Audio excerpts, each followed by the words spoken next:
যে খুব খারাপ।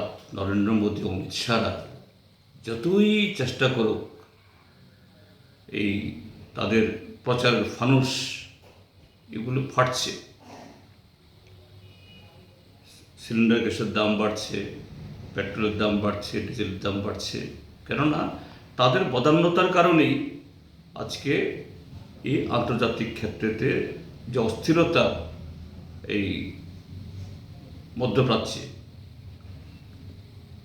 আমাদের দেশের সরকার যদি সঠিক ভূমিকা নিত যুদ্ধ হতো না, কথা বলছি না, কিন্তু দেখা যাচ্ছে এই যুদ্ধ লাগানোর পেছনেও পরোক্ষভাবে সাম্রাজ্যবাদের আমাদের যে পদলেহন, আর তার খেসারত দিতে হচ্ছে আমাদের দেশের 140 কোটি মানুষকে। তেল, গ্যাস, রাসায়নিক সার এবং সমস্ত ধরনের নিত্যপণ্য দ্রব্যের আকাল মূল্যবৃদ্ধি, কর্মসংস্থানে সেখানে ক্রমশ বিনিয়োগ কমছে। তো এর বিরুদ্ধে জনগণ সোচ্চার হবে।